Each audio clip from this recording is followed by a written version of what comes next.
intentional about your life. Don't let yourself go on cruise control and just go down the road not realizing what you're doing. Be intentional. Look at all of your options. Allow yourself to be creative. Look at the barriers that are in place. Then make the decision. Don't make the decision before you go through that effort. If you're able to have a practice that permits you, the lifestyle that you want or the income that you want, and you are being more profitable in your practice, that gives you a lot of choices on how to deal with stress. Like the saying that if you have a problem that can be solved with money, you really don't have a problem. A lot of the time that does help. But the way to lower your overhead is to condense your schedule, become more productive, and maximize all of your chairs and all of your team within the same amount of time. That is what drives the overhead number down. Sicker than your average, sicker than your average.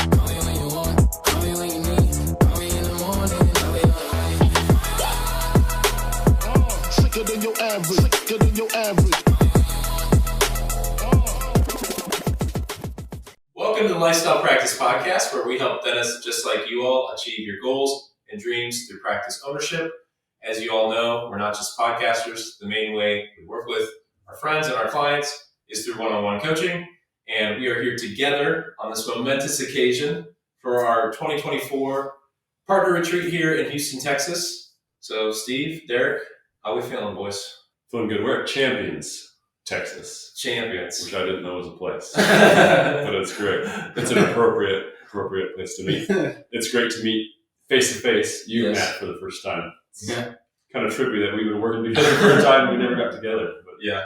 And we haven't killed each other yet. Everything seems to be good. So let's check that box, right? Yeah. It's been great. I think in my perspective, us coming together, being able to really put our heads together, get on the same page, explore. It feels like it's been very motivational for each of us to share, what are the strengths that we bring to the team? Like, what are things that are working well for each of us as coaches? It's been a lot of fun. Yeah. We've behind the camera here, we've got a whiteboard of all sorts of awesome things that I think we're going to be bringing to you all in 2024 and far beyond that too. And I think what's been the coolest part for me so far is just like, there's so many things that we do that we learn from each other to help our clients and help the people and the dentists that we work with. So that's been really, really cool. But for this episode, this is kind of a first, I think. This is the first of what we expect to be many kind of chop sessions between us three partners at TLP, where we're just going to sound off and talk about, obviously, a lot of the things we've talked about so far this weekend on our retreat.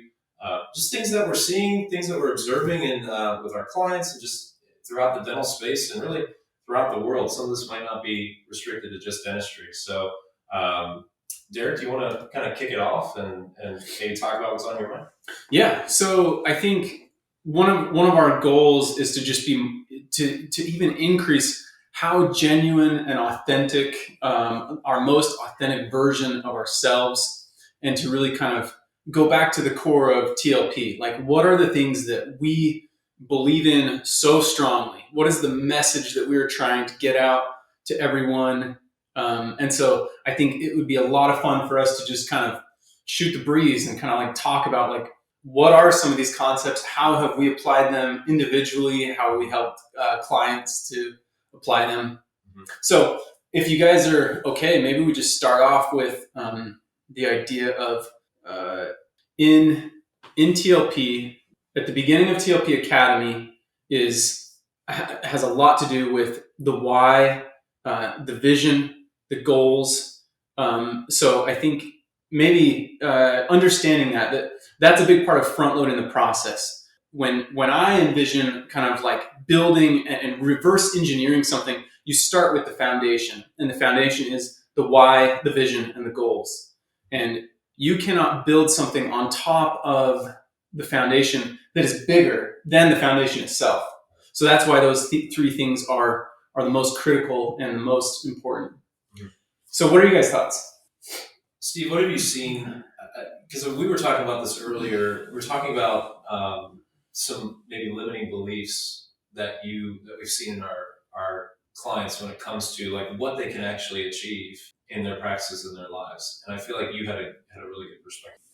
Yeah, well, it's funny. I think we all have self-limiting beliefs, but we don't know what we don't know, And I think that's one great thing about working with a coach or a mentor is a part of the coach's job is to kind of probe, ask some questions, maybe sometimes uncomfortable questions, and really kind of uncover what's at the root of the problem. So, am I selling myself short? Could I be doing a lot better in this practice?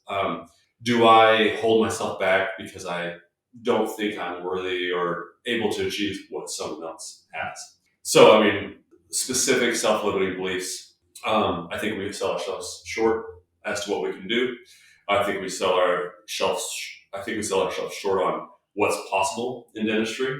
We just we just make up in our mind, okay, this is an 8 to 5, Monday through Thursday or Friday job, because that's what I think it has to be. But those things aren't true. So our timeline to our goals can be a lot shorter than we often think about. The amount of time that we enjoy away from the office is often not accurate either. And those are all ideas, false ideas that we kind of just hold on to in our own brains. So it's a huge part is trying to uncover what's really holding me back. Is that a true thought, or is that something we can have? Steve, that's a great point, and something that I know we talk about a lot together, and I see a lot is we sell ourselves short with our goals, but sometimes we don't even set goals that are ambitious enough or achievable enough, and then, like you said, that sells us short. And so much of what we do together, and I know we've talked about this so much this weekend, is we really customize, our coaching and what we're doing to help with our client specific problems. We do not fit people into a mold at TLP. And I think that's really cool because there's so many different ways to accomplish what you want to accomplish in dentistry. You could have 10 practices. You could have one practice. You could work by yourself 3 days a week.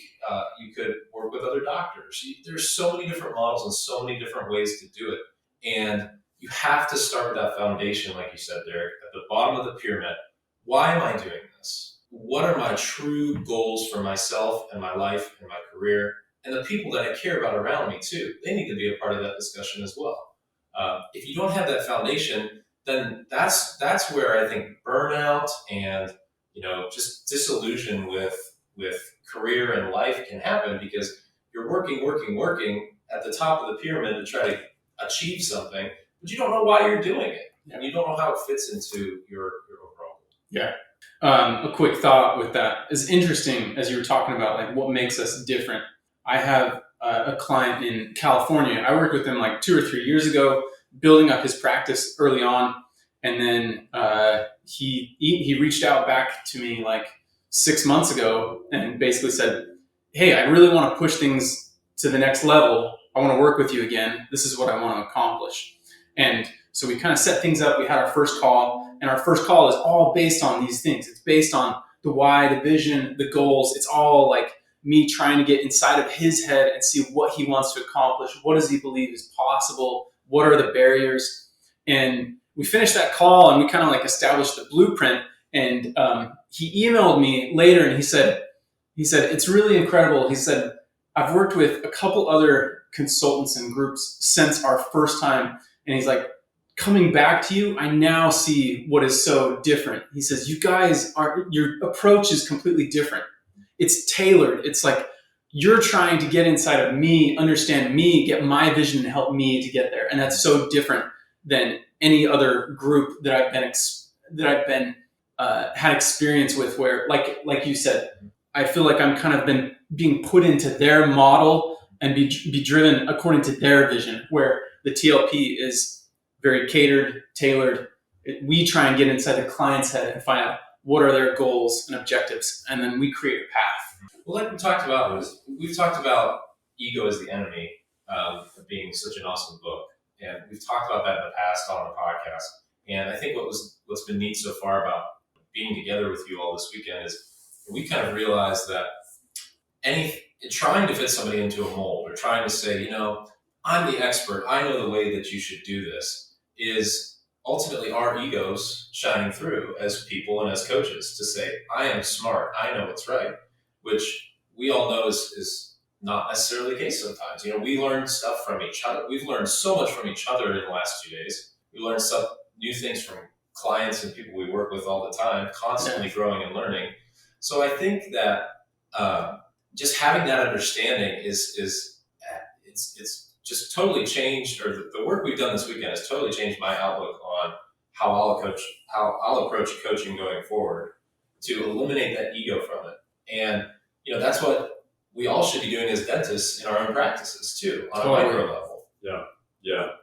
It's interesting that when we try to understand like the client as an individual, what they want, kind of what their dreams are, they sometimes come to us and they don't know either. So it's like a path of self-discovery for them. Everyone wants different stuff. I mean, a lot of people, they're interested in early financial independence. Other people, they just want a lifestyle. I'm working with a dentist right now. She's a mom with kids, and she just wants to work 2 days in the office and make a lot of money during those 2 days. That's awesome. It can be different for everybody, but you've got to define and kind of really dig deep right up front to figure out what you want. Otherwise, you'll just be working, spinning your wheels. And so that's a really fun part, is helping turn the lights on for them as well. Yeah.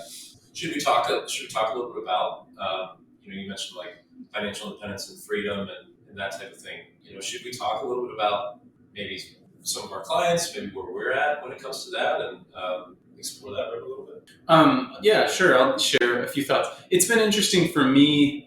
Every year, I feel like that has changed for me in a way, as far as what my vision is for my life. What does financial independence mean? I was telling Steve last night. It's really interesting. There's the term gnosis, Gnosis, means to understand something by experiencing it. And so you can learn things by conceptualizing it, and you can learn things by experiencing it.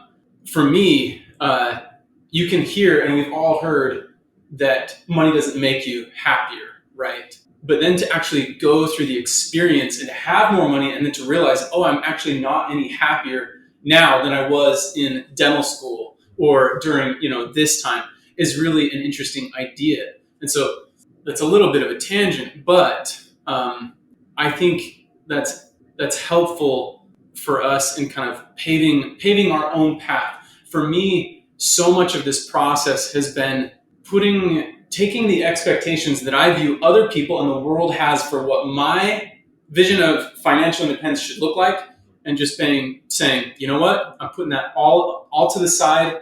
I'm putting my blinders on as far as getting zoned into my vision, not allowing other people to get into my head and saying, this is what I want my life to look like, and take the money off the table, take everything off.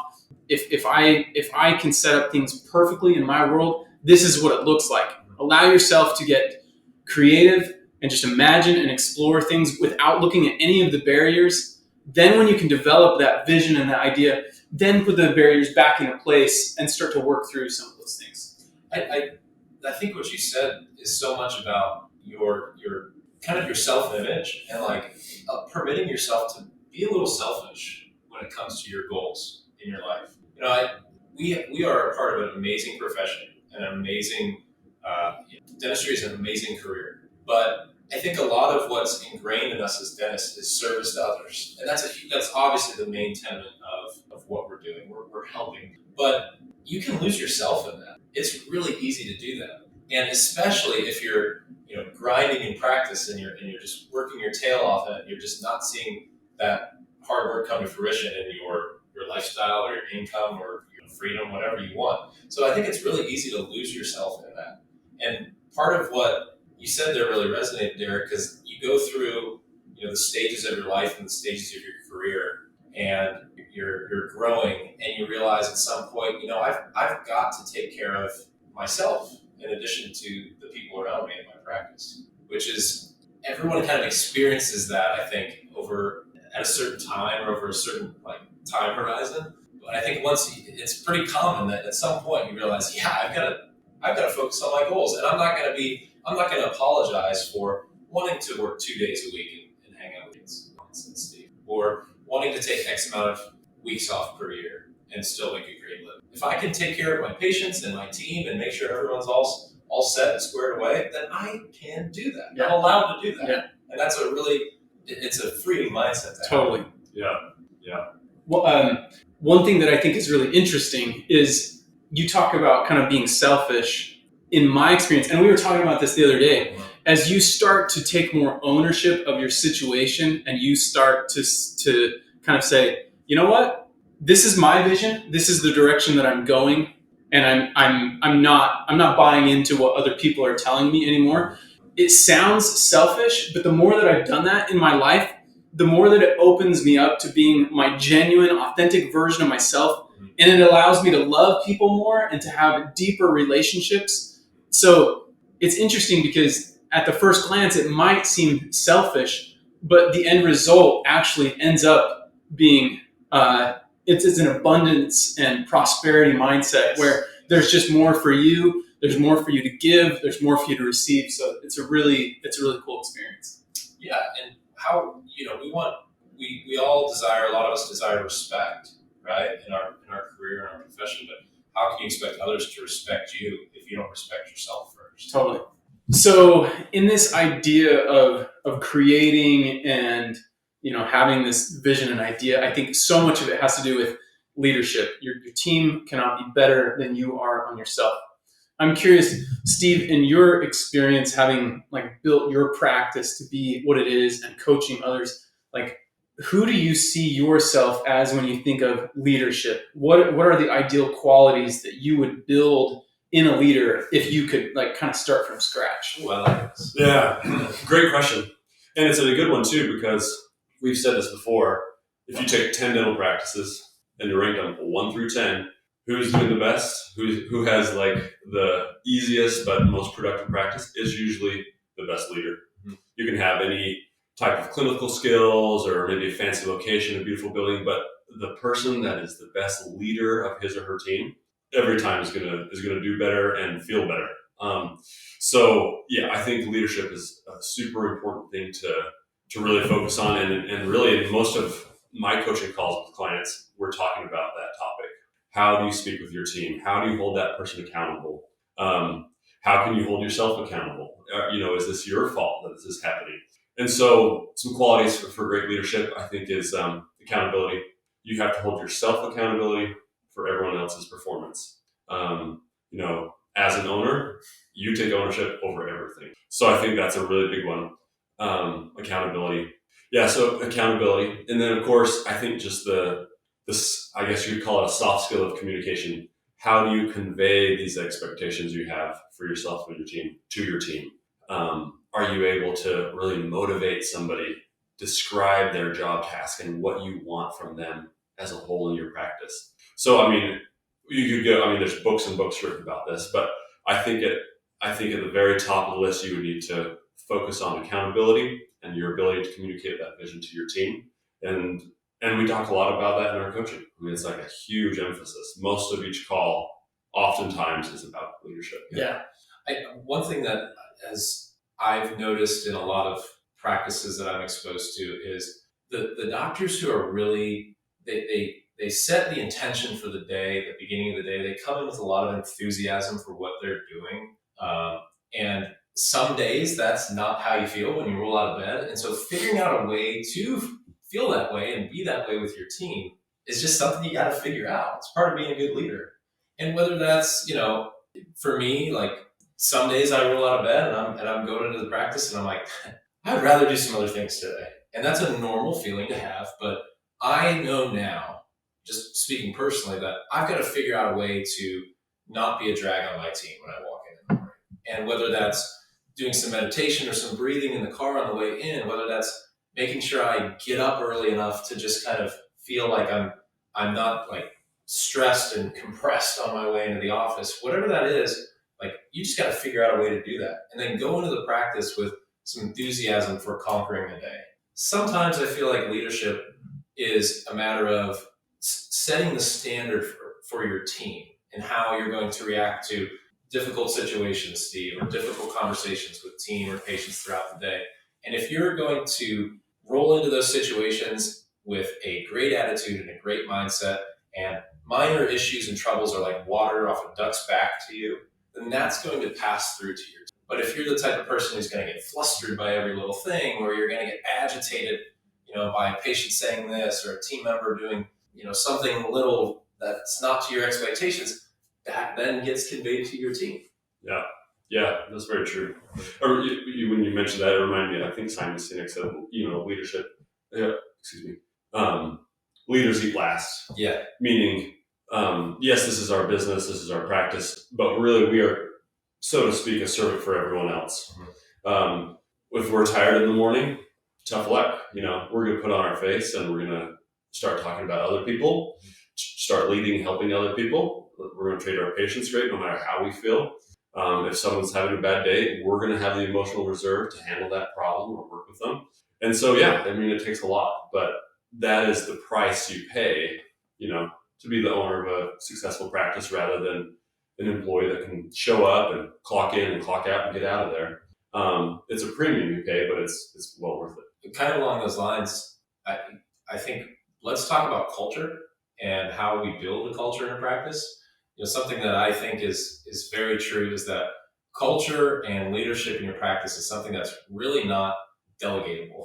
I think you've got to build that culture with your team, but it's not like, you can say, all right, Kathy, you're a great employee, but you're the leader of the team, or maybe people think that an office manager is going to accomplish that. Most of the time, I don't think that's the case, but I'm interested in what you guys think along those lines of like what builds a good culture in a practice, whether it's in yours or the doctor's. I think I love this topic because I knew you would be because everyone always says like, I just want my office to be like this. I just want us to have a good culture. And it's really interesting because like in building a practice, putting the foundation in, there's a lot of things where we can create an office manual. We can say, okay, in this procedure, here's the outline, here's how it's going to go. This is kind of how I want to see things set up.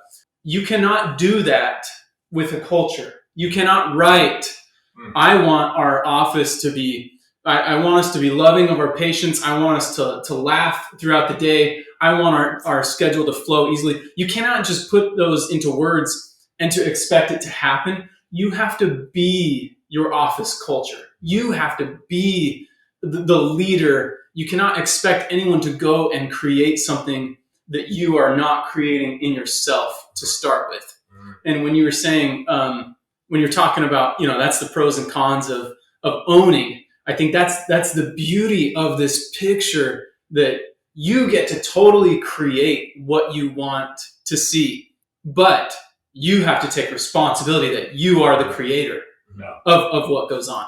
If you're just expecting someone else to create it for you, it's not going to happen. I mean, how have you guys ever seen a client or a practice that delegates something like this to an office manager, right? Or someone along those lines? I mean, we hear that a decent amount, or you hear that in like the dental space. Well, I want to have an office manager or someone to, manage my staff, hire and fire, deal with putting out fires, and I just want to come in and do the dentistry. I mean, does that ever really happen legitimately in a practice that you guys have seen that's not a total unicorn?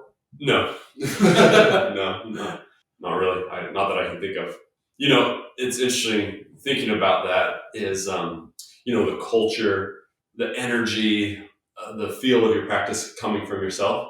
I think most practices in a funny way become a reflection of the dentists themselves. Mm-hmm. And so, and this can be a humbling thought, is if you look at your practice, what do you not like about it? You kind of look inside and say, hey, things are chaotic. Maybe that's because I'm unorganized. People are negative and they're not friendly to each other. Well, how am I presenting myself? How am I speaking to people? Patients aren't happy, or like they're not having a good experience. Well, what kind of experience am I providing for them? And it can be, like I mentioned, a humbling thing to realize that, but I think it can be very empowering to realize my practice is a little bit of a mirror of me. I'm feeling humbled right now. Beautifully said. I'm feeling that inside right now. Like, I got to work on some stuff this week. All of us, yeah, for sure. I don't know where I don't remember I heard this line, and if it's from a dental podcast, I apologize, or if this is from you, you can let me know. But it was something along the lines of, having very high expectations for your practice is okay. And communicating that to your team in a way, and I think the line went something like this: I have high expectations for our practice and our team, and I know that you can achieve them. And communicating expectations with your team or whoever in that way, I think, is a great way to try to build a culture in your practice. Because we see a lot of dentists, or we talk to a lot of dentists who are struggling in their practices, or they're trying to get through some sort of barrier that's holding them back. And a lot of that can come down to the culture in the practice and the expectation that's been set before they arrived or in their time already owning the practice. And to revamp that and change that is really hard work. But it does come down to the fact that you will receive what you tolerate, whether that's from your team, whether that's from your patients, and reversing that can be really tough work. Yeah.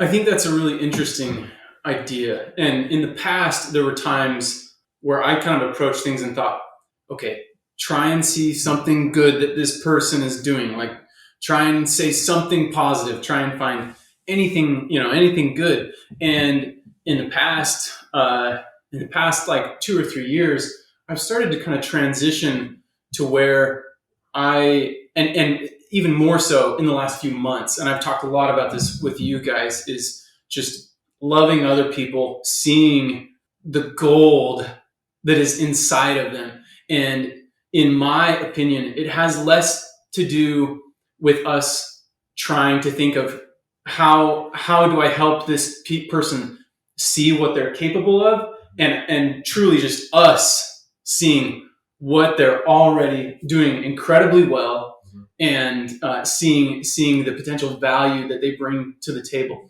It starts with us.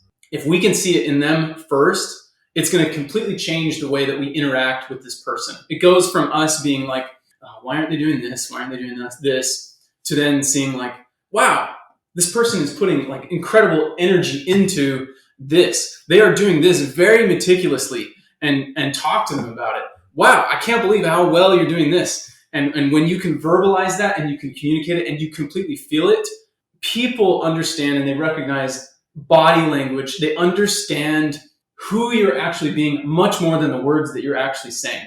So if you can actually see those things and see the gold that is in your employees, in your patients, whoever is there with you at the time, and you can allow that to come through in the way that you communicate and interact, it's going to completely change your perception, the way that you experience that person. It's going to change that person's perception of you and that experience. And it's just this snowball effect, positive reinforcement that just allows things to continue to grow and grow and improve.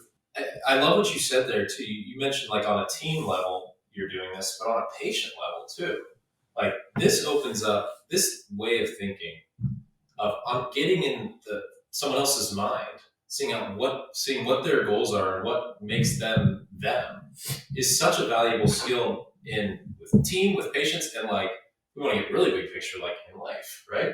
Because your team, that's something, leadership, team, I mean, that's such a big topic for us, whether it's with clients or dentists that we talk to. And it's almost always issues that are coming up. But with your team, it's true. Like, very few people come into work in the morning and say, you know what, I'm going to screw this up for everybody. I'm going to drive, Dr. Vogt crazy.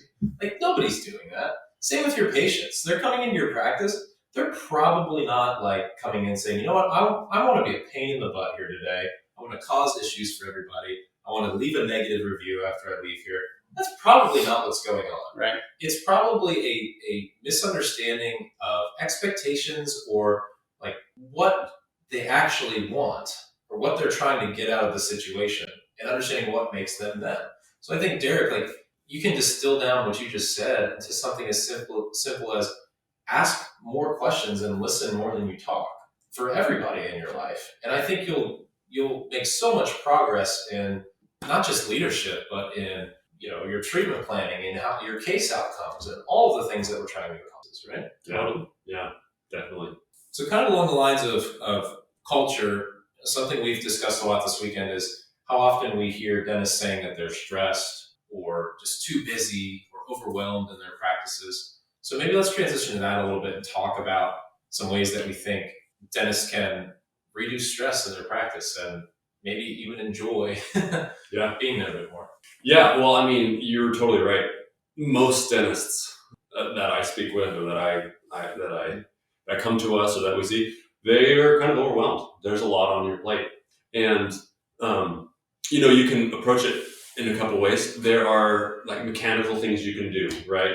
We need to get an organized schedule, implement some systems in our practice so people know what they're supposed to do. I'm not trying to do everything for everybody. Those are really important, and I think most dentists are really lacking in that area. So there's nuts and bolts things that you can do to make it better. And then also I think there's this this is kind of going back to maybe kind of our internal vision and everything, but in a sense it's our opinion of all of these things that actually cause us to feel stress. Yes, I have a full book of patients and a team and somebody's sick. Yeah, that's true. But that's kind of an external circumstance, so to speak. And that, depending on how you look at that, you can feel very stressed and very anxious. Or you can say, this is what's in front of me.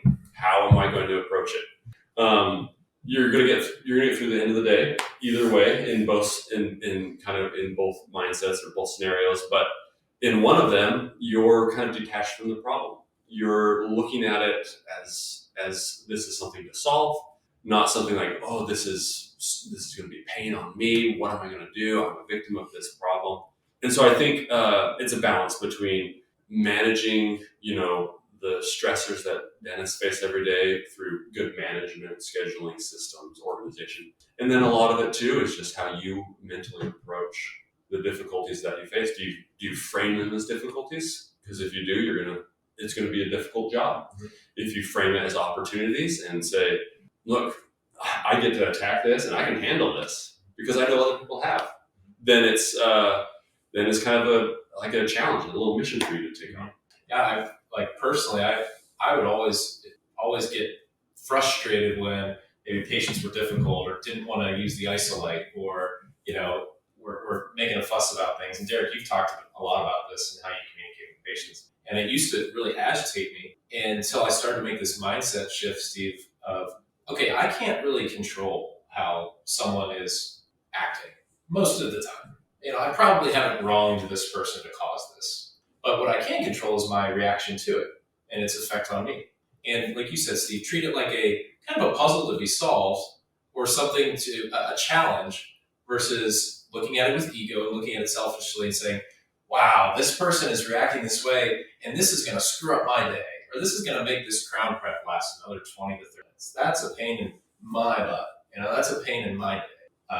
So sometimes it is as simple as a mindset shift and just saying, all right, I'm going to look at this differently. This specific stressor in my practice. Have you guys seen any specific things that are kind of commonalities with dentists that are stressing them out at this time, 2024? Anything that's super common? I think, in my opinion, when I experience things from dentists, I don't think they're any different than any other people. We like to think that we as dentists are so different. We have this different field that nobody else understands. Nobody understands how hard our job is and what we go through. It's just not true. Everyone in life experiences challenges and difficulties in communication. Our issues are the same for all of us. What both of you guys said reminds me of a way that I have viewed things in the last couple of years, and a lot of it has been self-discovery for myself. And I view, okay, so when we're talking about stress, well, it stresses me out when this happens. I don't understand why so-and-so doesn't just do this. I don't get why, my team can't do this. I ask them to do this. What's wrong? There's the way that I view this is a tree. We are a tree. We are all a tree. Oh boy.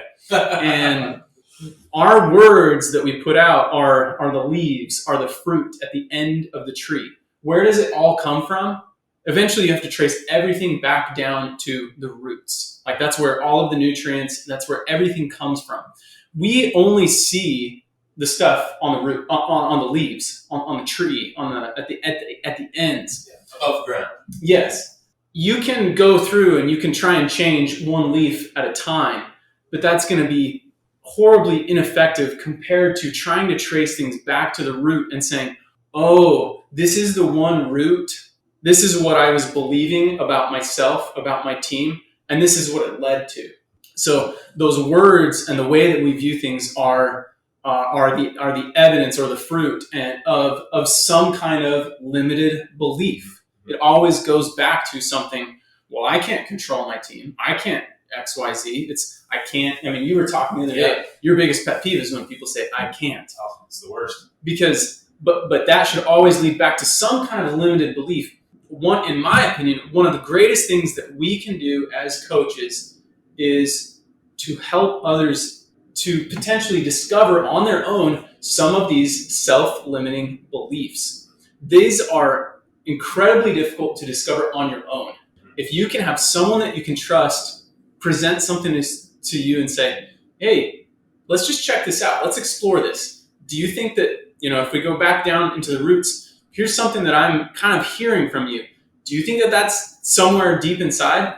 If yes, if that resonates, hey, let's talk about that. Let's see, what books can we read? What podcasts can we listen to? What YouTube videos, what is out there that we can expose you to more to start rewiring and to change some of those roots. And that's going to completely change the fruits that are coming out on the ends. Yeah, I was a little nervous where you're going with the tree thing, but that, we are all trees. Then it clicked, and I was like, all right, yeah, I get this. That was great. I think when you were saying that, you're talking about the roots, that was really profound. And I think this stress in a dental office, from what I kind of see, both with myself and the people I work with, is there's a couple different things. One, it's all a huge part of it is team and interactions with team. And you mentioned, Derek, kind of picking off things above ground versus addressing the root of the issue. And there's so many times where I come in contact with people who think that their team is beneath them, or they don't have the skills to accomplish the job, or they're not smart, or they're not skilled enough, or they can't find good help, or those types of self-limiting beliefs. And two things can be true sometimes. You might be in a place that it is difficult to find good employees.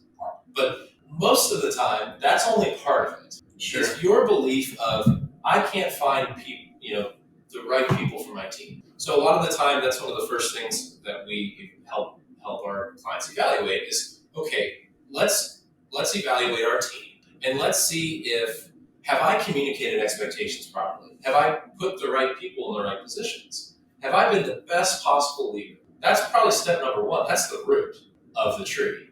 And then maybe you do have team members who can't kind of fit into the mold of your practice. But you've got to address the root first before you just say, hey, Sally, front desk, why didn't you do this way?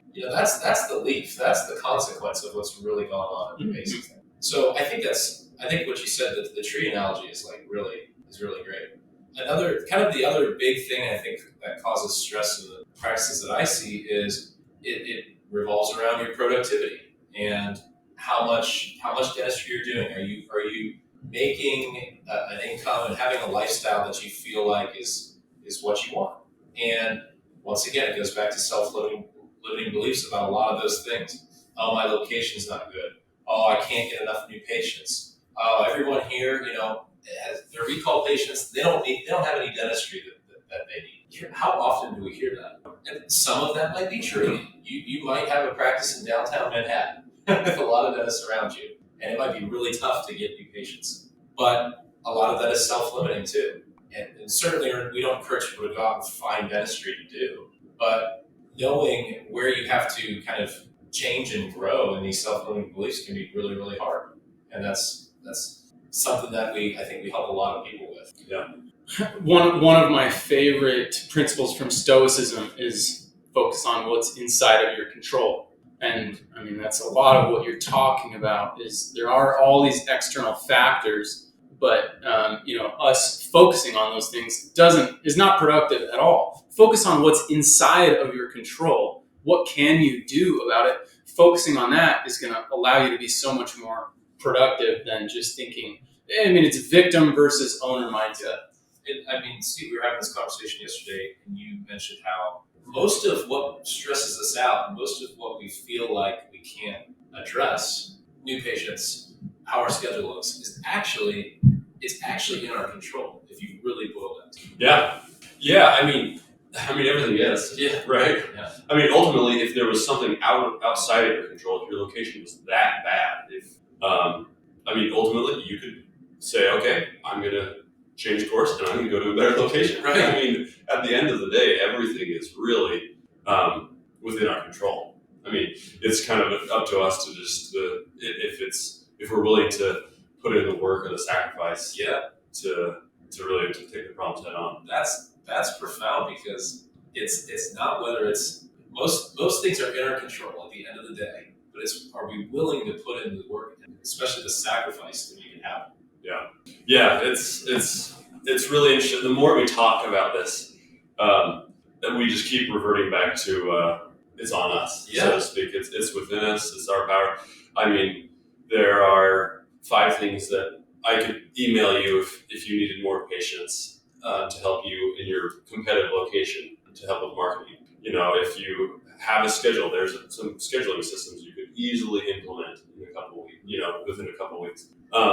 But those are all the hows, and the whys, the motivation behind it is always the doctor. And it's fun to try to kind of pull that out of doctors and see them become empowered and start to do it. Yeah.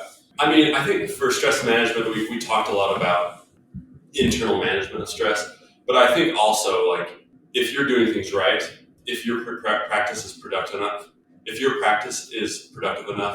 that you can work half a day less or a day less, your life's just going to get a lot better. Yeah. If your weekend is longer, there's no way around that. I mean, it just makes stuff better. If your practice is really productive, and so you have some extra finances where you can invest instead of just being worried about covering costs, you will have a lot less stress in your life.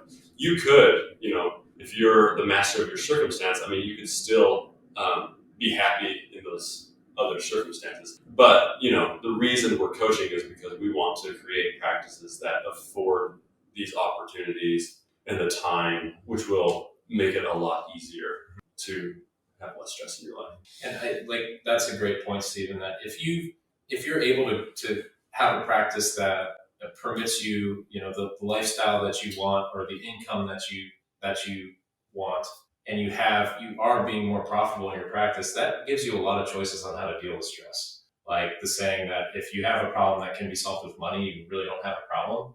I mean, a lot of the time that does help. If you're stressed about, insurance claims or A&R being backed up in your practice because you've gotten busier, well, that's a problem that can be solved with money. You hire somebody else to do that, you outsource that, and you don't really have a problem. You just gotta deal with it. But having the growth in your practice sometimes solves a lot of these stress issues. Yeah, it does. Because then you just have choices. Yeah. And the choice could be, we have a lot of dentists, and we've all done this ourselves, where you condense the schedule and you're actually more profitable in your practice. But sometimes, you may say, I want to take a week off and I don't want to, kind of screw over my team, so I'm going to pay my team to take a week off. Well, that's you saying, you know what? I can basically utilize the choices I've created for myself to solve a problem that I'm feeling, to solve the stress that I'm feeling, and that I want more time off. I feel burnt out, right? Like that's something that can be addressed simply by growing your practice and creating more opportunity to make choices. Yeah. I love being able to say no to things. Oh, it's the best. I don't like doing this type of procedure. I can just stop doing it. I don't like seeing this type of patients. I can just treat the patients I like. I don't like working on such and such a day. I don't like, if you build a really productive, strong practice with an efficient team that doesn't rely on you all the time, you can suddenly start just plucking things out of your schedule in life that you don't like, and it's just great. Mm-hmm. It's great. And kind of, this is awesome, the tangent we've gotten on here, but that mindset of saying no to things can be like passed on to your team too. I love to feel in my practice like my team has the opportunity to to evaluate these things themselves too. And I empower them to think together about these things. Is this patient a great fit? Should we be welcoming this patient, or do we think that this is someone who would be better suited at another dental office or at the specialist for this procedure? If you empower your team to think that way too, like you can give them a little bit of control over decisions in the office, I think that can be a great thing for the culture of your team to help you manage stress too. Reduces their stress. Yeah. And that's a good method of delegation, to say, hey, I trust you to make these decisions, to reduce your stress, to reduce our stress in the office.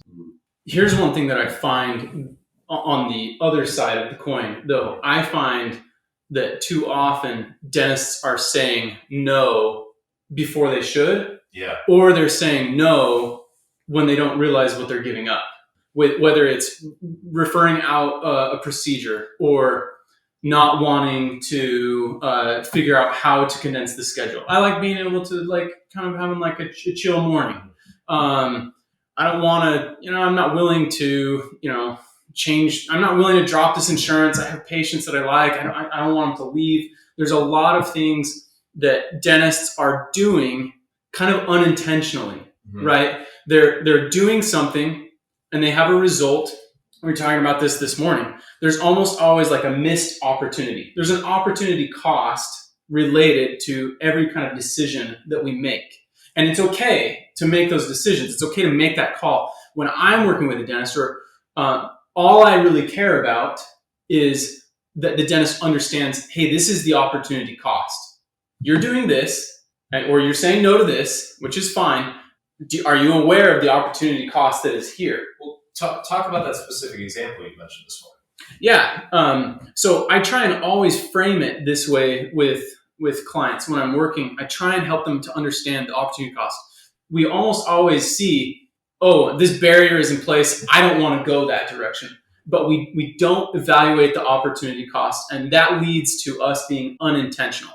So the specific example where I really learned this and began to utilize it more in coaching was I had a client, which I've shared this before on some podcast episodes, but we were looking at the schedule. We had a few screenshots of a few different days. We were kind of looking at things, and I was saying, hey, you're booked out 4 weeks. But look at the way things are. We could be condensing things. You could be seeing more patients. You could be doing more procedures. And he said, well, yeah, but I kind of like being able to check my email, get on social media, kind of in between patients and stuff like that. And I said, okay, yeah, that's totally fine. If that's your priority, then that's great. In my mind, I'm thinking, is he really being intentional about this? Does he understand the opportunity cost? So I just said, let's just play with this. Let's dance, right? Let's just use your imagination. Let's just kind of set this up for a minute and be creative. If you were willing to condense the schedule to a point to where you were just being 100% productive during your clinical hours, how much more production do you think you could add per day?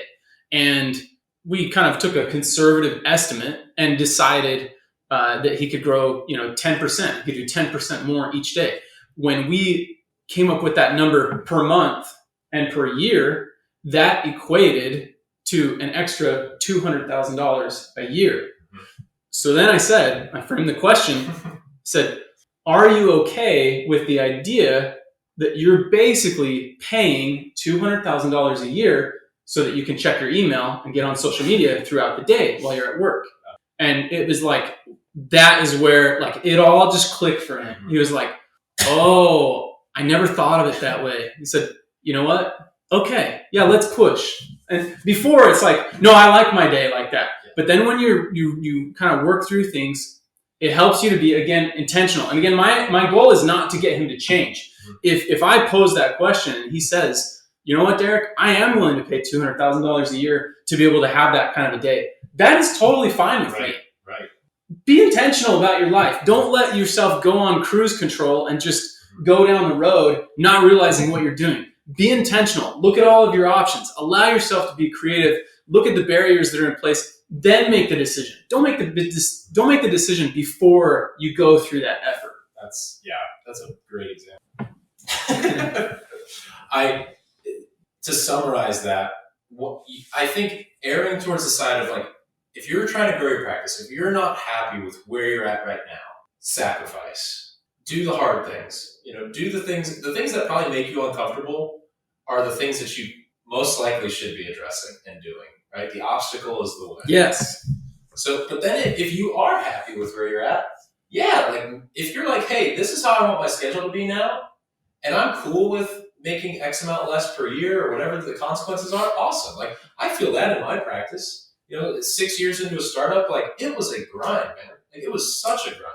And that mindset kind of started to burn me out. And I'm like, I have a great doctor I work with. We both have kind of our days the way we want them to, or we're continually working towards that. But like, I don't need to do that anymore. And yeah, you could make more money, I guess, by working harder and being more efficient. I just don't want to, and I don't need to, and I'm happy. And that's a distinct choice. Yeah. So I love that. Like, if you can get to that point and you're like, I love where I'm at, I have enough, making the income I want, living the life I want, then great, like make those decisions. But if you aren't happy, or there's something you want to change, and you're making that decision, or you're saying no to things too early, like you mentioned, then those two things aren't compatible. Like, pick one or the other, right? Yeah, totally. Yeah.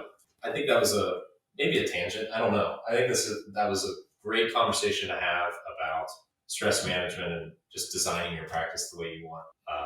So that I'm excited for. I would love to hear, honestly, if you're listening to this and you want to get some feedback on that type of thing in your practice, like reach out to us. That's what we're here to help with. So I know, what do you say at this point? We've got this list here on the table of these frequently asked questions, or these frequently approached scenarios that we've discussed over the weekend that we've seen in clients and other dentists over the past year. Should we just go down this list and talk a bit about some of these things? Let's do it. All right.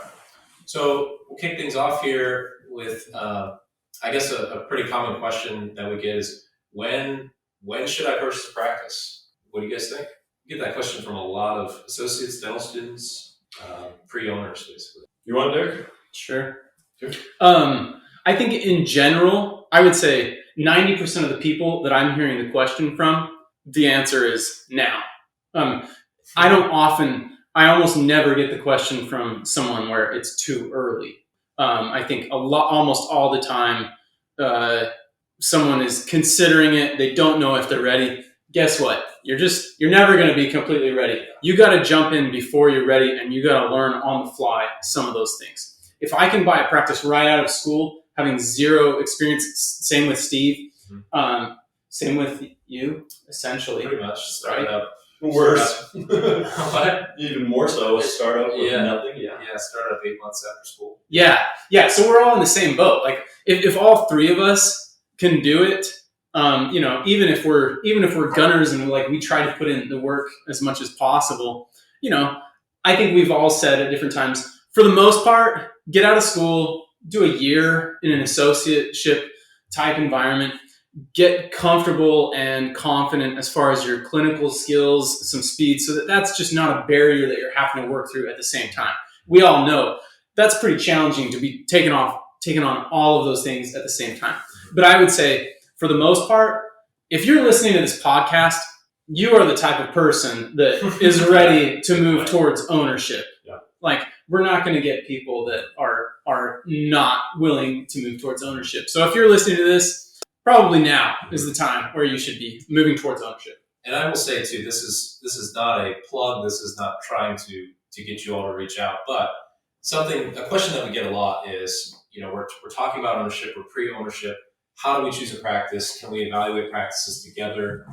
What does that look like? So if you're in that situation, we have, I think, more and more started to work on kind of like a monthly basis with pre-owners, associates, to help you evaluate some practice opportunities, to where there's really, like, if you find a great practice and you're set, and you don't want to work with us going forward, or you've got another coach in mind, awesome.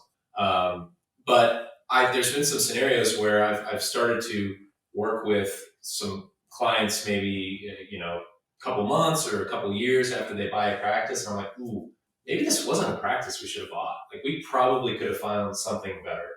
Same with like startups. You've heard me talk about how important location is. Oh man, maybe this wasn't the best call. And I guess you are in control of that scenario if you boil down to it, but you're not going to sell this practice most likely. Like you're kind of stuck if you're purchasing a practice. So, like I said, no pressure, not a plug for anything, but that's something we can help with if you need it. That's something that we're here for in our coaching. Yeah, I mean, location, finding the right practice to buy is really a life-changing decision, really. And so, I mean, we don't want to rush brazenly into that, but as far as when should I buy a practice, now being the best time, I totally agree. I almost universally in my calls with new owners after we do a coaching period, they almost always say, man, why didn't I do this earlier? I mean, a dentist here in Texas recently purchased a practice, and not exaggerating, within 2 months, he did in 2 months what he did in the entire year previous as an associate. Income-wise? What's that? Income-wise? Income-wise. And time-wise, too, because he worked as an associate, as a productive associate, and then he even had he did this evening emergency practice, too, where he would take emergency calls. But the first 2 months of ownership, he did the same. That's incredible. Yeah, and he's been an associate for 5 years, thinking, I'm going to buy a practice someday. I'm going to buy a practice someday. He comes in and blows the doors down. And it's just like, wow, the timing. I mean, and not to say that there's a mistake in the past, because I'm sure he was growing in those 5 years. But for all of us, the lesson is now's your time. Sooner the better. Yeah. For the most part. Mm-hmm. Right. How do I lower my overhead? We immediately turn to Steve. Steve's the overhead king. Derek and I know nothing about overhead. We've learned everything we know. You're all over. You know what's funny is when people ask that question, usually what they're asking is, how can I buy things for less? Yeah. And it's just the wrong question. Yeah. It's not buying things for less. Yeah. It's almost always becoming more productive. Mm-hmm. Nearly always. I mean, you don't want to blow money on supplies. You want to be a prudent manager of your resources and everything. But the way to lower your overhead is to condense your schedule, become more productive, and maximize all of your chairs and all of your team within the same amount of time. That is what drives the overhead number. And so usually people, they approach that in the wrong mindset. Cutting costs, it's not going to do it for you. Yeah. And something that is so important to know, and we talk about being more productive all the time, but that never ever means overdiagnosing, finding things to do for patients that they don't need. Right. That never means that. It almost always means evaluating yourself. Am I skillfully doing as much dentistry as I can in this practice? Am I just doing crowns and fillings, or am I really pushing myself clinically to be the best dentist I can? It almost always means more efficiently designing your schedule, pushing yourself out of your comfort zone to get stuff done in your practice. I mean, it almost always means that, but it never means, okay, I'm going to start finding things to do and overdiagnosing. I think that's an important point to make when we talk about having a discussion like this about being more. Right. I mean, there is a misunderstanding that a highly productive practice, they're doing things they don't need to. Yeah, it's or like they're not doing work. Yeah, they're. I'm not fast. It's not about doing things that don't need to be done or about being fast. It's about helping patients to say yes to things, to helping them really embrace, okay, I have a problem and I need to get it fixed, and then being able to fix that problem in a few productive, larger appointments. Mm-hmm. And so, building up what you said, I totally agree. And so when it comes to lowering overheads, Steve, you're exactly right. It's not like how do I save more on these cotton rolls, right? But I think there's usually low-hanging fruit where, we've all talked about this weekend. One of the first things we'll do working with a new client, is give them our recommended vendors, people that we've vetted, help them make good choices as far as who they should be using for phones, practice management software, those types of things to make sure you're being efficient, because there are a lot of practices that are just blowing money on things that they don't need to. So let's address that, but let's do that really quickly. Just knock it out and make sure you're in a good spot. and then focus on being more productive and more efficient. And a big part of that, a huge part of that, is your team too, and evaluating: do I have the right team in place? Am I paying them reasonably? Should I be doing more with the team I have? Like, that's a big part of it too, because let's be honest, that's the biggest chunk of almost every practice. Right. My overhead, I pay my employees way more. I pay them far above average, way more than I did my first year or two as an owner when I was, counting. And my overhead is way less. Yeah. It's an abundant mindset. I'm going to spend more on fantastic employees. I'm going to spend more to make my office look beautiful, and that expense is really a drop in the bucket to what's going to. Once again, if you have a problem that can be solved with money, a lot of the time you don't have a problem. And you have choices in a successful practice to say, you know what, I want to compensate my team a little bit better because I want their loyalty. I want them to be happy here. I want to increase benefits for them because I value, retaining them for a long time. I care about them as people. That's a decision that, you're not just pinching pennies to try to lower your overhead every percentage point you can. Yeah. That's not the goal. The goal is to create your lifestyle practice and make decisions with your money that are smart.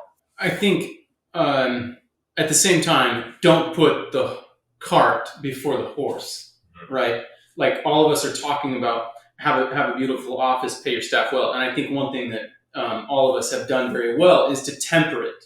Sometimes, I'm working with a guy that definitely put the cart before the horse. Overhead has been extremely high. I bought a practice 2 years ago and has made very little money. And now we're trying to get the horse to finally start pulling the cart a little bit. And so do it along the way. Make cash flow from the very beginning.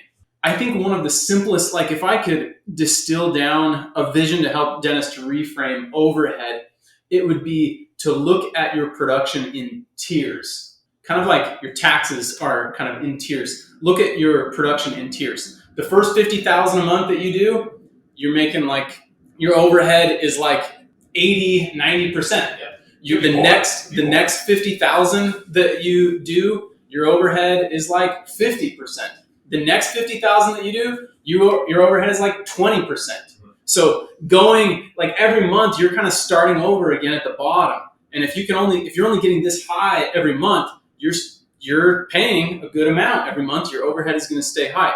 This is illustrating Steve's point that it has so much more to do with production. And if you can see it in those tiers, then you can understand and you can get the big picture. Oh, okay. If I can then focus on diagnosis, case presentation, having a very productive schedule, having a good team in place to get all of these gears turning, have everything going full steam ahead, we're going to be hitting way up here every month. And that's what's going to get you to the point where you have 50% overhead. Yeah, I think a good thing to do if you're listening to this, you're like, how do I lower my overhead? Obviously, apply all these strategies. But what you can do is look at your costs and look at your biggest costs and your fixed costs. And those fixed costs, monthly subscriptions, your rent, those types of things. Look at those and see if you can change those at all. Like, that's a productive thing to do. Because if you say, let's say you're overpaying Comcast or one of these big companies for your phones and internet, and you're able to save multiple hundreds of dollars a month on your fixed costs, that you're doing that in perpetuity. Yes. And like you mentioned, the first however much, $50K a month, it's going to vary with every practice. Your overhead's almost 100% because you have fixed costs. But once you get up above that, that's where the magic and profitability in practice starts to happen. Because if you do 100K, your expenses don't double. Your fixed costs, most of your costs in dentistry are fixed. Your team is going to be there for 3, 4, 5 days a week. And, if you do more dentistry, hopefully you're bonusing them and paying them well, like we talked about. Yeah. But you're not going to be paying them double if you do double. Right. So that's where the magic happens. Yeah. Just because you're doing a couple more crowns, you've got your supplies, a little bit of bond, and a crown fee at your lab. Like, you've already, your rent's not going to change the more crowns you do. Right. So it's important to think about that. Yeah, up your production, but think about your fixed versus your variable costs too. Yeah. And don't fret over the cost of cotton swabs. Yeah. Like you said, focus on that. Like, I mean, you could do that once a year. Yeah. Reevaluate all your costs, make some changes, and then put it on autopilot the rest of the year, and then be focusing on the production, the everyday, the same day dentistry, all of those things. Yes. Yeah, those things. Because we all know we get people who are caught up in this, trying to spend less on things, and you almost just want to say, no, that is not what we need to focus on. Right. All right, let's go. Another question here. When should I add an associate? Well, doctor with associate. You guys know, just because you haven't done it doesn't mean you don't know when to do it. So I'll keep talking. This is a question that I think we hear a lot. And I'll actually, let's lump this in with the other question that's up there is, when should I drop insurances or go fee for service? Because I think that's a good thing to include. Yeah, totally. So, and this is our opinion. This is my opinion. There are a million different ways to practice. But I think one of the best things you can do as an owner, before you start thinking about adding providers, adding practitioners, is maximize your practice with you there. Just like you would never encourage somebody to buy another location before their facility is maximized and running super, super efficiently. We just talked about costs. Your fixed costs are fixed in your practice. So maximize what you've got. If you get to a point where you are, happy with your income and the amount of days that you're working and the freedom that you have in your practice, then I think that's then the point where you can consider adding a practitioner. And once again, it goes back to what we talked about at the beginning of this podcast. It really comes down to your goals. And it comes down to what you want out of your life. For me, when I was deciding, would I kind of keep my lifestyle practice? Do I practice 3 days a week or 3.5 days a week and keep doing what I'm doing? Or do I bring somebody else on? For me, it just came down to my goals and wanting to have the goal of a bit more freedom in my time, because it is easier for me in my practice with an associate for us to cover vacations or for me to leave for a long weekend or take a day off here or there. And same thing with my associate. It's easier for her to just say, hey, doc, can you cover for me this week? Heck yeah, we do that for each other all the time. So it was a bit of that decision. It was also just wanting to work in a multi-doctor practice. And that's the thing that I think has been the best is I really enjoy the mentorship aspect of it. I really enjoy having another doctor to work with and to bounce ideas off of. And that's actually been super, super rewarding. It's come with a lot of challenges, for sure. You certainly are not going to say, you know what, I'm going to hire an associate, and they're going to come in and do all the stuff I don't want to do, and I'm going to do all the stuff I want to do, and life's going to be great. If you have that mindset, it's probably going to go poorly.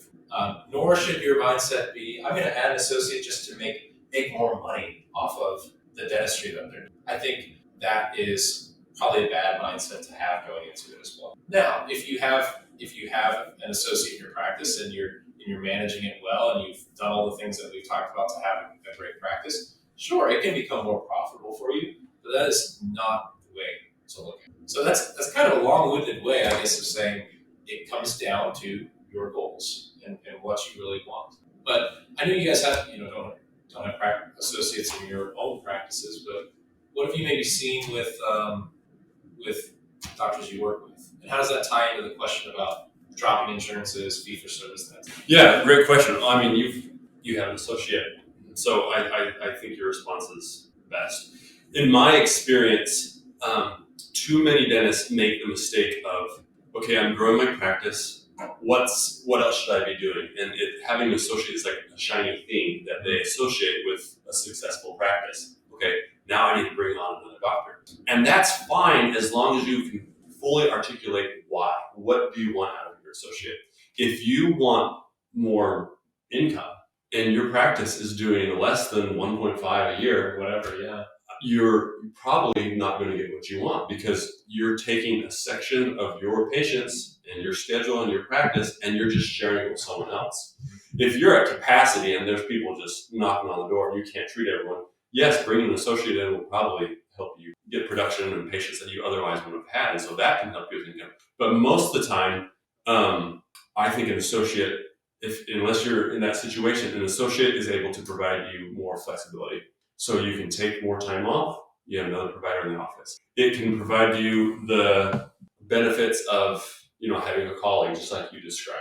Someone to talk shop with, someone to just work with. Dentists are very isolated from their peers. So that's another great reason. So it's not a yes or a no. It's not a win even, but it's more, what do you want out of an associate? Do you think you're going to make more income from this? Or do you want the other things that an associateship can offer? And as long as you are able to fully articulate that and you really see yourself and be honest about, this is what my practice is doing, I think that's great. The problem I see is somebody that's, just kind of getting by, and they're like, okay, I'm going to bring on an associate, and that's going to help me. Usually it actually has the wrong effect. It increases their stress in life, their income can go down. And so you should need to go in with full eyes open as to what you really want and what you're going to get out of it. Yeah, doing that too early or doing that without a very clear vision, it greatly complicates things. I mean, I've been truthful on the podcast. When I am not there in the practice, the culture initially especially was different. And it's not like a bad thing. It's just, it changes. So it's something that needs to be really carefully thought out. It can cause headache. It's going to require more work than you probably think. And I have never seen somebody, or it's very rare to see somebody bring on an associate too late in their practice. It's almost always too early. Mm-hmm. It can be very, very challenging to go from, one doctor practicing X number of days per week to 2 full-time doctors being happy, making, the income that they expect with the snap of a finger. It just doesn't really happen. So that's where it comes back to, I think, being bursting at the gills, maybe even nearing the point of like, I can't do this forever. Like, this is not sustainable how hard I am working. That's a good spot to be, to then, okay, now I'm going to taper back and bring on an associate. Versus, well, I'm kind of seeing, level of success I'm happy with here. Let's bring somebody else on. It shouldn't be like something that you go into all willy-nilly like that. So I don't have firsthand experience, but I have coached multiple dentists through making the decision and then either moving forward with hiring an associate and expanding, building out a new building, something like that, or going another direction. In my opinion, it's almost like informed consent. My goal, again, going back to intentionality, my goal is not to get a dentist to go this way or the other, is not to hire an associate or to stay solo. I don't have a dog in the fight. My goal is just to help them see, okay, here's your options. Here's the pros and cons. Yes, you are in a position, or no, you're not in a position where, hiring an associate makes sense. But if you are in a position where you could hire an associate, here's what's going to happen. Your office is set up where we're going to have to expand hours. We're going to have to hire more staff.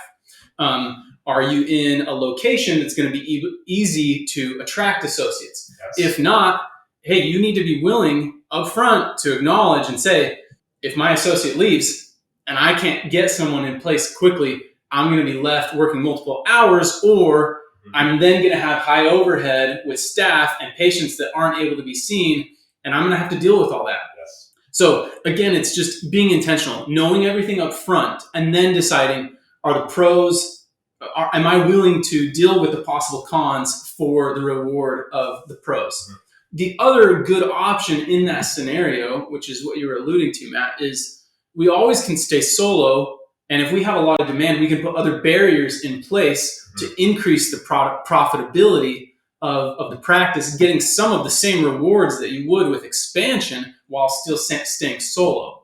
We can go out of network with some of the lowest paying insurances. We can cut back a half day a week, a full day a week, and kind of see what happens with the schedule while raising fees, while putting some of these things in place. We can start requiring patients to put a down payment on treatment before they schedule. That's going to cut down on missed appointments and cancellations. That's going to make the schedule more productive. So again, it always comes back to, for me, intentionality. Trying to lay out the path as clearly as possible from the beginning, and then to say, you know what, based on me and what my priorities are in life, this option makes more sense. Yes. Okay, we're on the same page. Let's move forward. And what you said, being intentional about it, having your goals and your path in mind, that can change. Like we're not saying, okay, day one of your ownership, you have the next 20 years lined up on in a binder, right? But this is what you talked about as a perfect example, talking about putting up barriers to treatment. If you are like, it was always a goal of mine to have an associate in my practice. I had 8 operatories. The name on the door was plural, the dentists. Like that was always a part of the plan. And I probably didn't know what the heck I was doing at the start and planning on it, but that was always part of the plan. So if I'm planning on that and then I decide, well, you know what, I'm getting busier now, so let me drop some of these, let me put up some of these barriers, let me drop some insurances, let me, lose some patients but become more profitable, let me get less busy, so make more by doing less work.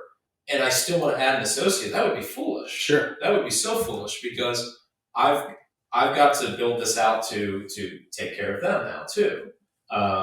So I think having that in mind is really, really important. And if I see someone getting ready to add an associate, I think building kind of a runway into adding an associate over the course of months to years is really, really important. So like for me, for example, I was doing 3 days 1 week and then 3.5. I try to schedule like surgeries on Thursdays usually, like every other week.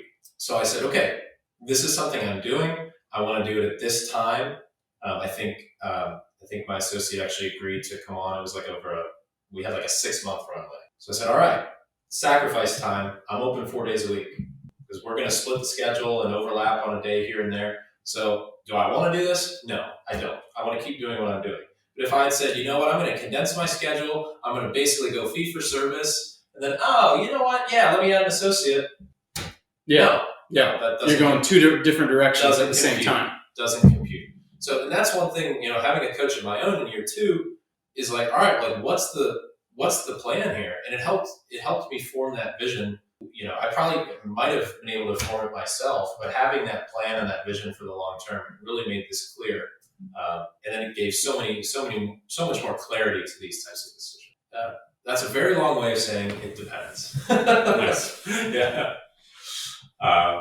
Anything else you guys wanted to add about like dropping insurances or going fee for service outside of the context of having an associate or another practitioner in your practice? How about this is a really common question. Should I cut back my schedule to 3 days? 3-day work week is something that we kind of champion here at TLP, but when does that happen? Should you even do it in the first place? It's interesting because I get this question a decent amount where it's like, hey, I want to work with you guys, but I don't know if I'm ready to cut to 3 days a week. It's like, hey, I mean, yeah, we all do have kind of like some similar things in place, but like, as I've said before, our approach is very tailored. Like it's not like this is the TLP model. And if you come and work with us, we're going to have you do what we do. That's not how it works. Just in the way too that I'm not going to tell you to get an associate. And if you go to see Derek or Steve, they're not going to tell you to practice just like you guys practice. Sure. That's certainly not the case. Let's see. I threw you off. No, that's my fault. That's okay. You said we're not going to fit you into the. Oh yeah. The model. Yeah. So the goal from the very beginning is to evaluate all your options, see what your ideal is.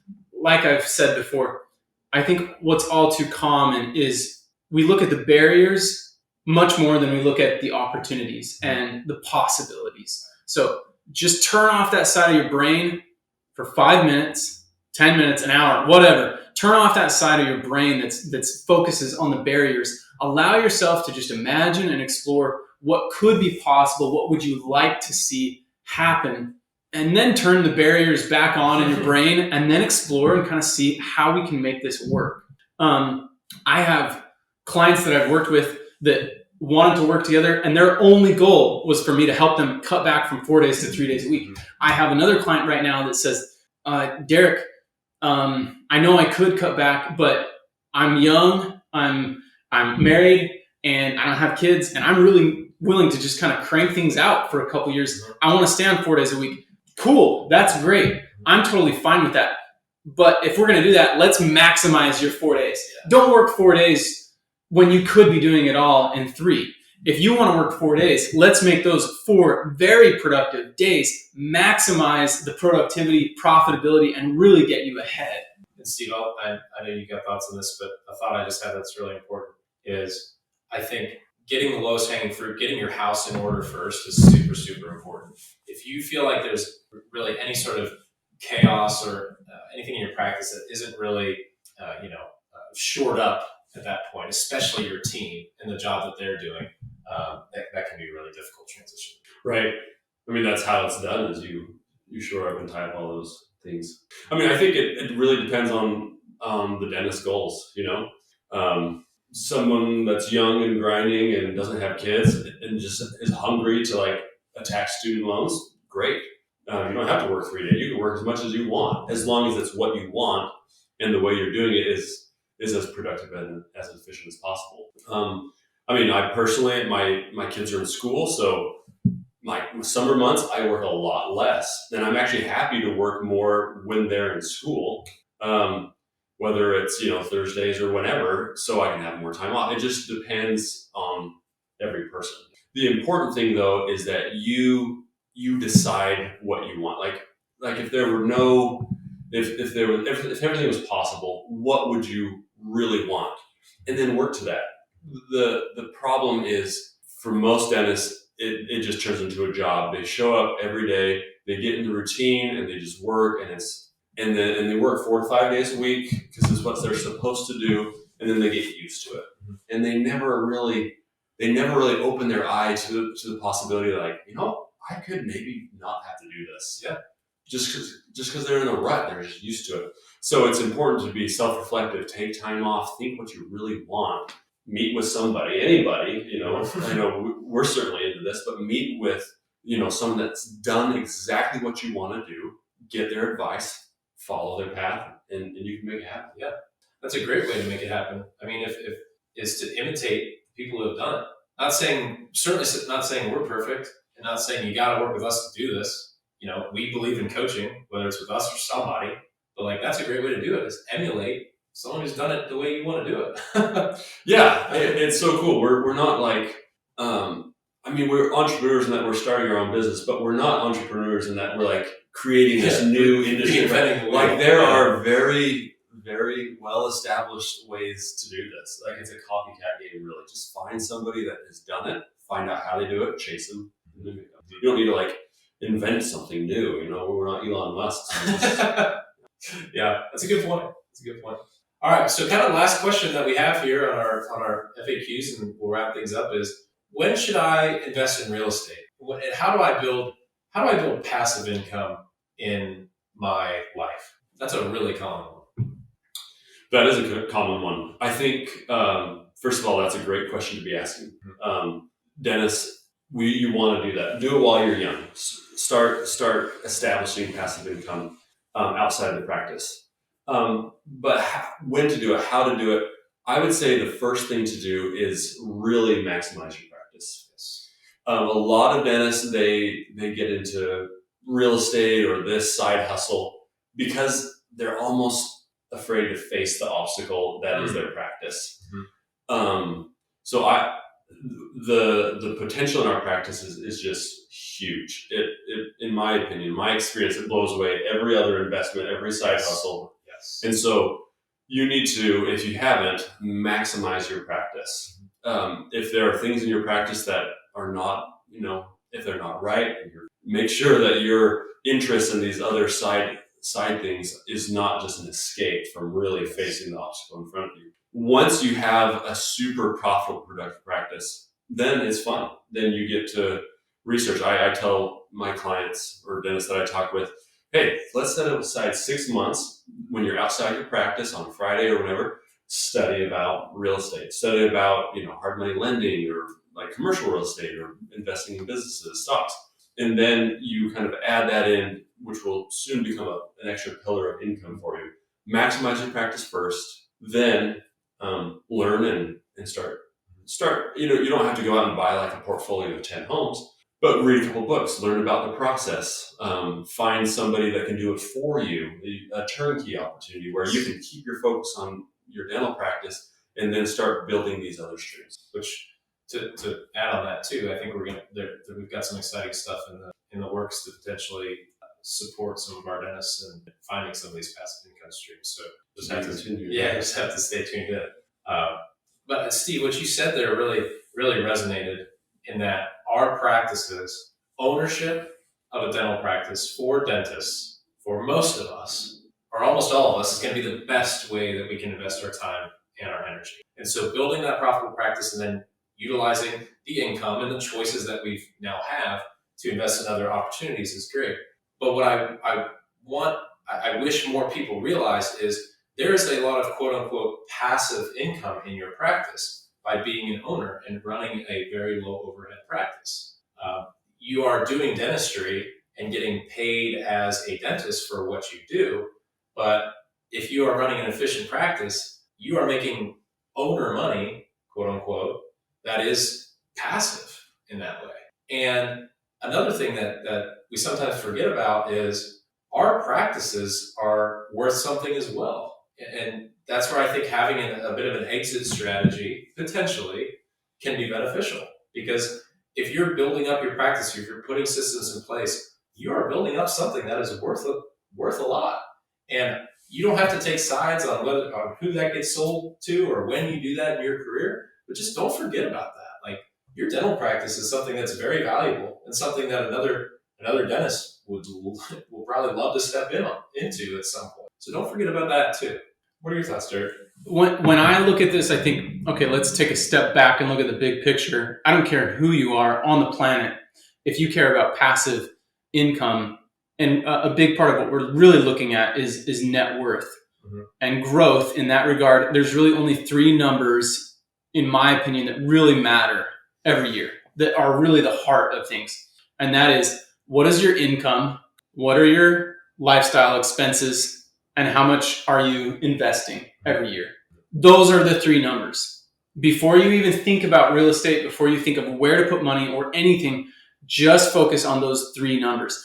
You can pick almost any vehicle as far as an investment strategy. If you're focusing on those three numbers, that's going to make so much more progress than anything else. Because you're going to be thinking, how can I increase my income? Am I happy with my lifestyle expenses, or do I want to decrease them, or do I want to increase them? I don't care. But that's going to lead to that third number, which is making a difference in your net worth every year. Putting a focus on those three numbers is going to make so much more progress than anything else. We love real estate. You know, Steve and I, you and I are both very heavily, when we look at our portfolio, we're very heavy into real estate. So it's been a big part of our journey and our pathway to financial freedom and growth in that regard. But it doesn't have to be that way. You know, there's plenty of people that have not done anything in real estate and could be in the same situation as us as far as profitability in their practice and lifestyle, and could have the same results as far as net worth and passive income. And you kind of looked at me because we've had this discussion this weekend, and I think you should, correct me if I'm wrong, but you probably shouldn't get started in real estate expecting right off the bat for things to be 100% passive, never any work, just happens and makes you money. I mean, is that correct? For most real estate investments, right? For it to be worth your time and your money. So, you know, that's where you all are heavily invested in real estate. It's part of my goals and my plan, but I am not at all as far as, you know, any single family homes or multifamily homes or even commercial real estate. But that is because I understand that that's not the best use of my time right now. The best use of my time is in my dental practice, working in it and on it, which I enjoy, investing my money in, you know, index funds, like things that are truly 100% passive. That's something I value. And then, you know, starting a family, working on TLP, like those are the things that I know I have time and energy for. And the last thing I want to do is complicate that right now for my specific circumstance, and then take my time and energy away from the other things and just be less efficient. I value simplicity at this point in my life. You all have systems in place, and you all, you know, you knew when it was the right time for you. But it's certainly not real estate is not the end all be all to financial independence, financial freedom, passive income. It's got to fit into your specific goals. Yeah. But as a standard for most people, it's make sure you're maxing out your practice. Make sure you're saving, in some way, and investing in some way instead of getting focused on where it's at for most people. How about one of you guys just kind of speak from the heart don't go on too long, speak from the heart on. We're just so excited because this is going to come out after we reveal Justin. Probably that we reveal Justin's not. So don't mention that, but just kind of make us state so excited for what's to come. Yeah. Blah blah blah. Yeah. And then I will do the little sign off. As always, reach out to us, follow us, website. Yep. All right. This is quite the epic episode we got rolling here. Is there anything else that you all wanted to add when it comes to these frequently asked questions, or to wrap things up here? No, I think that was good. I think it was a good time. I think overall it was just been really cool to do this together. Yeah, it's fun seeing us as a team and these ideas that we can give to dentists to help them. And it's cool to realize that while our experiences are all very different, when we engage with the dentist, we're able to kind of leverage all three of our experiences and ideas. I mean, it's very common, when I get a text or an email that I'm not quite sure about, I'll shoot it to you guys, and they kind of get the wealth of three different views. And so it's fun to do this together for the first time and to be able to present a group of experience to dentists that we coach with. Yeah, I agree. Yeah, it's great. It's fun.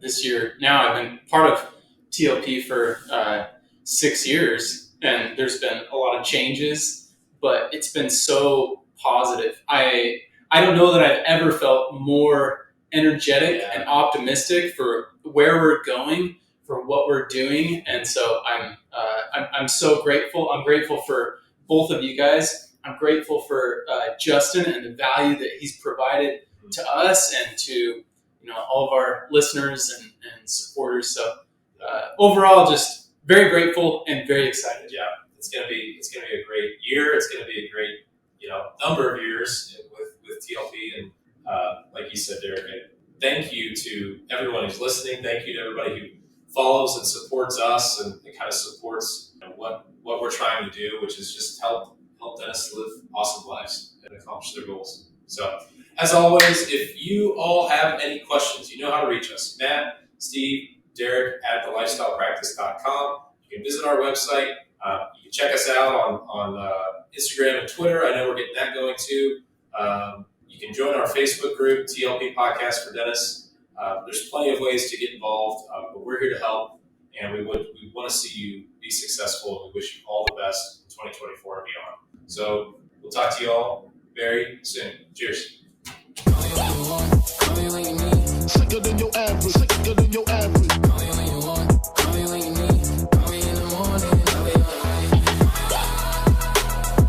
Sicker than your average, sicker than your average.